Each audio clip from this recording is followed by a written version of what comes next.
नमस्कार दोस्तों, आप सभी का स्वागत है हमारे YouTube चैनल एसजेआर पाठशाला पर। आज की इस वीडियो में हम लोग डिस्कस करेंगे एचपी पुलिस कांस्टेबल 15 जून 2025 को जो आपका एग्जाम हुआ है उसके इंग्लिश सेक्शन की आंसर की उसको हम डिटेल में सॉल्व करेंगे। तो जिन भी बच्चों का आज एग्जाम था, जिन बच्चों का एग्जाम अच्छा रहा उनके लिए कॉन्ग्रेचुलेशन, और जिन बच्चों को लगता है कि उनका एग्जाम उतना अच्छा नहीं रहा है जितनी उन्होंने मेहनत की थी, तो आप लोगों ने भी निराश नहीं होना है। देखो, आपने भी मेहनत की है, सबने मेहनत की थी। अब किसी के साथ लक रहता है, किसी के साथ नहीं रहता है। इन दिनों जो भी बच्चों आपने सीखा है वो हमेशा आपके साथ रहेगा। तो ठीक है, ये बस एक एग्जाम था। लाइफ बहुत बड़ी है, लाइफ में आपके लिए भी आगे बहुत अच्छे अच्छे प्लान होंगे। तो कुछ दिन आराम करें और फिर एक नई और सही शुरुआत करें कुछ दिनों के बाद। तो बिना टाइम वेस्ट किए स्टार्ट करते हैं बच्चों आज के इस वीडियो को। इसमें देखेंगे हम सबसे पहले जो हमारा इंग्लिश सेक्शन है, इंग्लिश सेक्शन में जो पहला क्वेश्चन बना है उसमें पूछ रहा है आपसे कि यू शुड नॉट, यहाँ पे बच्चों ब्लैंक की जगह पे you should not blank the worst. अब यहाँ पे ऑप्शन ए बोल रहा है अज्यूम्ड, ऑप्शन बी है अज्यूमिंग और ऑप्शन सी है अज्यूम। तो इनमें से अज्यूम और यहाँ पे देखो अज्यूम्स, इनमें आपने एक ऑप्शन को यहाँ से टिक करना है। ठीक है, कौन सा ऑप्शन यहाँ पे ब्लैंक पे आएगा। तो हमको पता है जो हमारा यहाँ पे शुड लिखा है, जो यहाँ पे बच्चों एक मिनट, जो यहाँ पे शुड लिखा है वो है आपका मोडल। आपको पता है जो आपके हेल्पिंग वर्ब होते हैं दो कैटेगरी के होते हैं, एक तो रहेगा आपका प्राइमरी और दूसरा रहेगा मोडाल्स। तो मोडाल्स के साथ हमेशा किसका यूज होता है, वर्ब की फर्स्ट फॉर्म, और यहाँ पर जो अज्यूम है वो है हमारे वर्ब की फर्स्ट फॉर्म। तो ऑप्शन सी रहेगा बच्चों इसका राइट आंसर, जो हमारा अज्यूम है वो वर्ब की फर्स्ट फॉर्म है। नेक्स्ट देखते हैं question number second. Question number second है हमारा डायरेक्ट टू इनडायरेक्ट स्पीच। अब देखो वो जो डायरेक्ट टू इनडायरेक्ट स्पीच जो रहता है ये हमारे टेंस पर बेस्ड है। अब इसमें कहा है the teacher said be honest. अब देखो बच्चों, एक तरह का सेंटेंस है बी ऑनेस्ट। बी ऑनेस्ट कौन सा सेंटेंस होता है बच्चों, ये होता है हमारा इंपेरेटिव सेंटेंस। ठीक है, इंपेरेटिव सेंटेंस होता है। इंपेरेटिव सेंटेंस कौन से होता है, जिनमें हम किसी को एडवाइस सजेशन है ना, और क्या करेंगे, रिक्वेस्ट कमांड करेंगे। तो यहाँ पे आएगा द टीचर सेड। अब हमको पता है बच्चों जो टीचर है, टीचर ने एडवाइस दी होगी। तो अगर हम यहाँ पे बेसिक नॉलेज भी रखते, तो यहाँ पे देखो बच्चों, यहाँ पे टीचर ने ना ऑर्डर दिया है, यहाँ पे टीचर ने एडवाइस दी है। किसको एडवाइस दिया, बच्चों को, कि हमेशा क्या रहो, बी ऑनेस्ट, ईमानदार बने रहो। तो यहाँ पे आएगा option B, the teacher advised me to be honest. ठीक है, तो यहाँ पे रहेगा ऑप्शन बी। नेक्स्ट हमारा question number third. Question number third में कहा है the police arrested the thief, active to passive voice. अब हमको पता है जब हम एक्टिव से पैसिव वॉइस में बनाते हैं, ठीक है, तो जो यहाँ पे हमारे पास एक्टिव वॉइस का जो ऑब्जेक्ट होता है वही क्या बनता है, पैसिव बनेगा सब्जेक्ट। तो देखो बच्चों यहाँ पे द पुलिस अरेस्टेड, अरेस्टेड क्या है, मेन वर्ब, मेन वर्ब के बाद जो आता है वो होता रहता है हमारा ऑब्जेक्ट। तो अब जो पैसिव वॉइस है द थीफ से स्टार्ट होगा। तो यहाँ पे देखो द थीफ, अब यहाँ पे कौन सी फॉर्म है, अरेस्टेड, ये है हमारी V2। वर्ब की सेकंड फॉर्म का यूज होता है बच्चों हमारे किसमें, पास्ट इन डेफिनेट में। और हमको पता है पास्ट इन डेफिनेट किस में चेंज होगा, वो वाज और वर, ठीक है, कॉन्टिन्यूस में चेंज होगा। तो यहाँ पे देखो वाज और वर कहाँ रहा है इसके साथ, the thief was arrested by the police.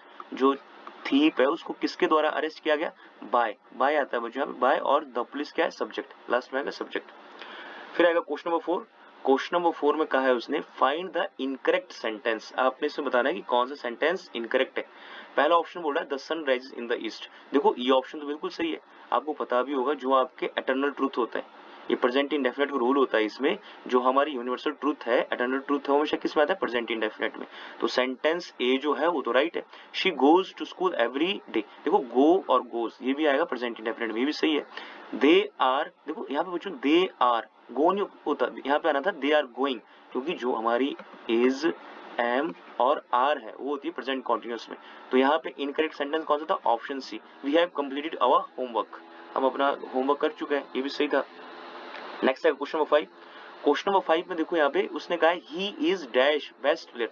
अब आपको पता है जो ये बेस्ट एक कौन से डिग्री है, सुपरलेटिव डिग्री, गुड, बेटर और बेस्ट। और हमेशा सुपरलेटिव डिग्री के आगे आर्टिकल द का यूज करते हैं, डेफिनेट आर्टिकल द। आपको पता होना चाहिए जो एडजेक्टिव है, एडजेक्टिव में तीन डिग्री होती है, पॉजिटिव, कंपैरेटिव और सुपरलेटिव, और article the is used before superlative degree. Option C रहेगा इसका right answer. Option question number six कह रहा है she has only a time left before the exam. अब देखो यहाँ पे अ के साथ मैनी, फ्यू, लिटिल और मोर। अब आपने एक रूल पढ़ा होगा, यहाँ पे होता है अ लिटिल, है ना, अ लिटिल होता है, और एक होता है आपका द लिटिल, ठीक है, द लिटिल, और एक होता है आपका simple little.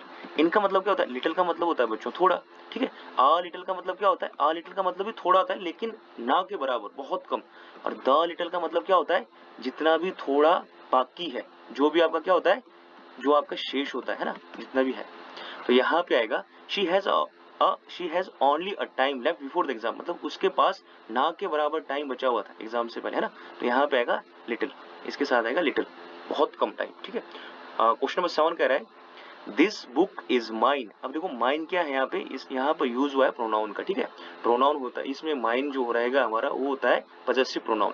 This book is mine but that one is, अब देखो हर, पजेसिव प्रोनाउन बनेगा बच्चों इसका हर्स, तो ये तो गलत हो गया। शी का भी क्या बनेगा हर, दे का क्या बनना था देयर्स। अब देखो तो ऑप्शन सी राइट हो गया, ऑप्शन सी क्यों राइट हो गया, वो बोला कि दिस बुक इज माइन, यह किताब मेरी है, परंतु दैट वन इज, जो वह किताब है, इज देयर्स, वो उनकी है ना, पजेसिव प्रोनाउन होता है जिसपे किसी का पोजीशन होता है, का की।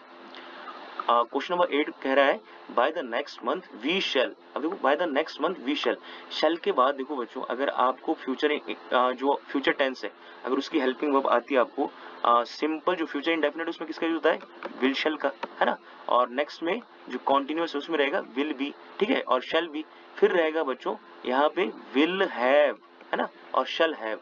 तो ये जो टेंस है ये हमारा फ्यूचर परफेक्ट टेंस है ना, फ्यूचर परफेक्ट कॉन्टिन्यूअस में फिर विल हैव बीन और शेल हैव बीन का यूज आएगा।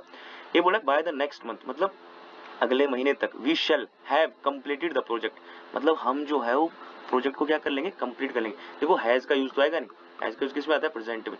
कंप्लीटेड क्या होगा, वर्ब की सेकंड फॉर्म, और कंप्लीटिंग क्या होगा, आईएनजी, ये तो कंटीन्यूअस में आएगा, तो option D will be the right answer.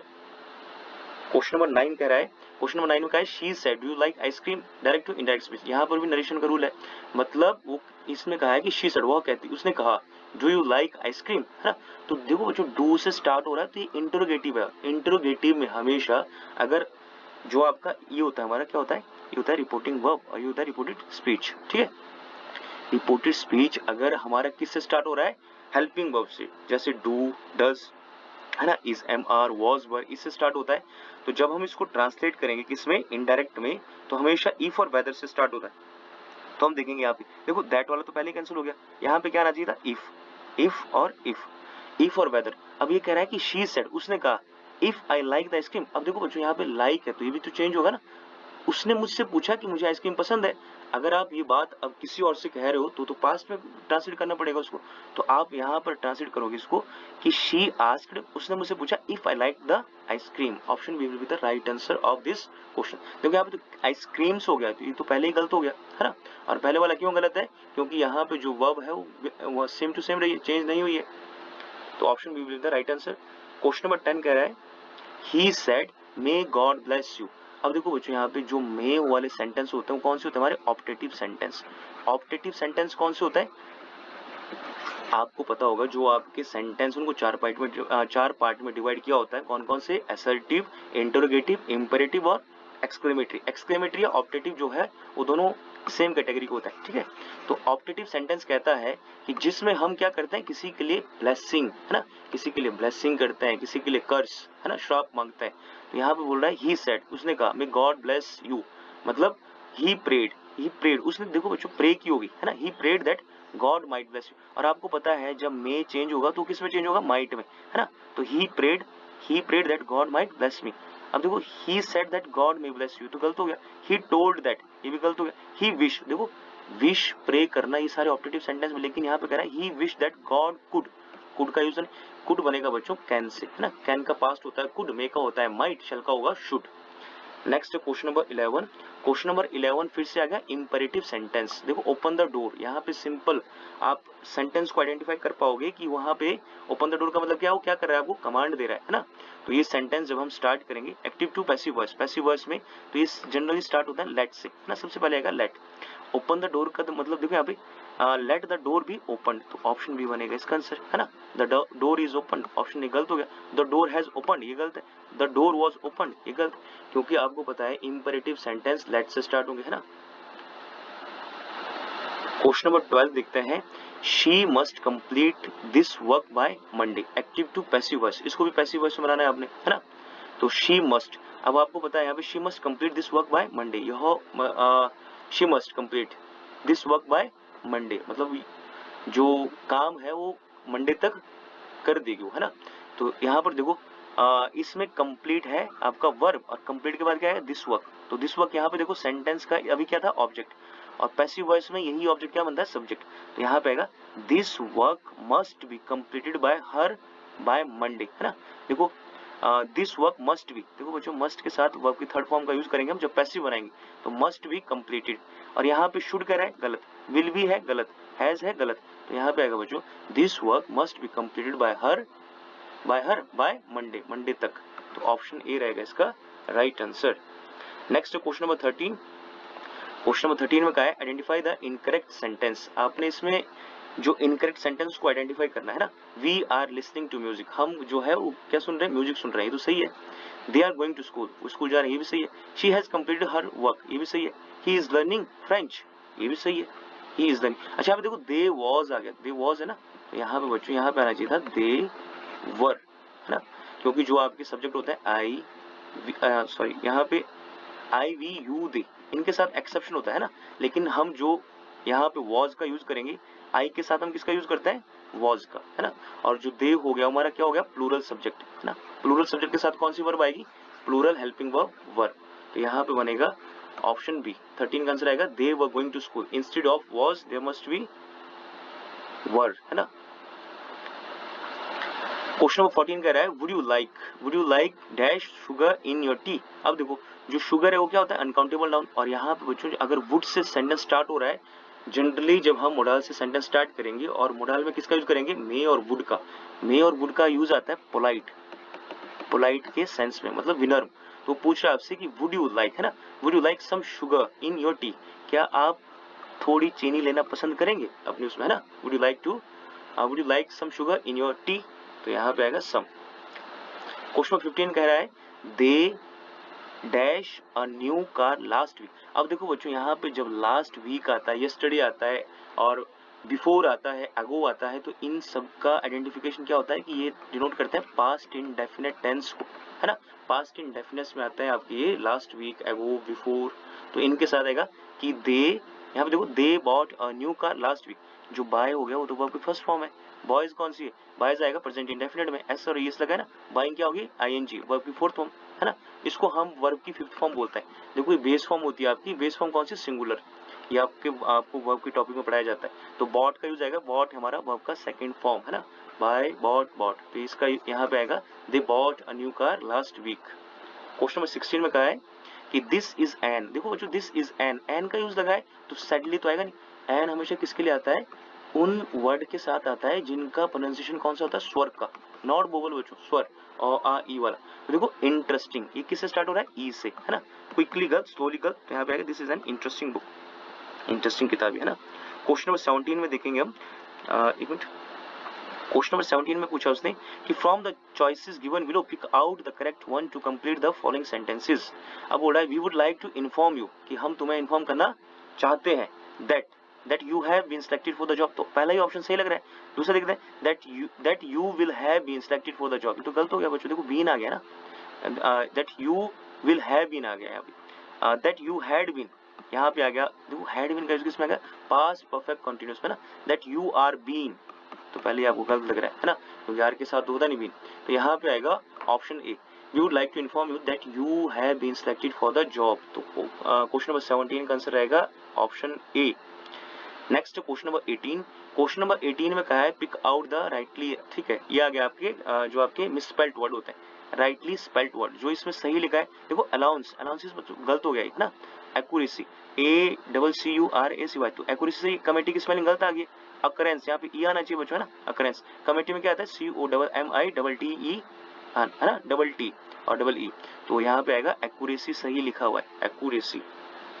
फिर आएगा question number 19, pick out the correct sentence among the following, I have lived here for 10 years, मतलब मैं यहाँ 10 साल से रह चुका हूँ, ठीक है ये भी सही है, और I have been living here since, देखो बच्चों सिंस 10 years, 10 years जो है वो हमारा क्या होता है, वो होता है हमारा यहाँ पे पीरियड ऑफ टाइम, और आपको पता है कि सिंस और फोर का यूज, सिंस का यूज होता है पॉइंट के लिए, पॉइंट ऑफ टाइम, है ना, मतलब जैसे संडे, मंडे, ट्यूसडे, जनवरी, फरवरी 1987, है ना।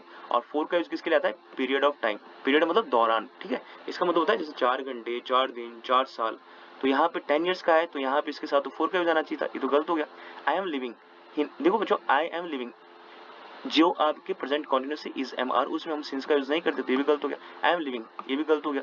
तो एक ऑप्शन आता है option A, I have lived here. आपको पता है ये जो हैव आ गया ये कौन सा है, प्रेजेंट परफेक्ट टेंस, और उसके साथ वर्ब की थर्ड फॉर्म का यूज हुआ है ना, तो ऑप्शन ए सही रहेगा। Next question number 20, fill in the blank in the given sentence, है ना। तो ये यहाँ पे बोल रहा है कि राइजिंग प्राइजेस, बढ़ती हुई कीमतें, आर, है ना, आर यूनिवर्सल। देखो बच्चों ये किससे स्टार्ट हो रहा है, यौ से, यौ से हो रहा है तो एन तो आएगा नहीं। अभी हमने आर्टिकल जो देखा था, क्वेश्चन आर्टिकल पर पहले बन चुका है कि जो आपके जो स्वर है ना, जो स्वर की ध्वनि है, जैसे अ आ ई, उससे स्टार्ट होते हैं, उनके साथ एन का यूज करते हैं। तो राइजिंग प्राइजेस आर अ, यहाँ पे आएगा बच्चों ए। ए क्या है, यूनिवर्सल फिनोमिनन है, मतलब एक तरह का क्या होता है, प्रोसेस होता है, आपदा है। जो बढ़ती हुई कीमतें हैं वो क्या है, सर्वकालिक, वो हमेशा रहेगी, ठीक है, यूनिवर्सल फिनोमिनन है। अच्छा जो फिनोमिनन है ये भी हमारा क्या है, सिंगुलर, इसका प्लूरल बनता है बच्चों फिनोमिना, फिनोमिना। तो ये थे हमारे 20 क्वेश्चन। आई होप आपके ये क्वेश्चन सही रहे होंगे एग्जाम में। तो ठीक है बच्चों,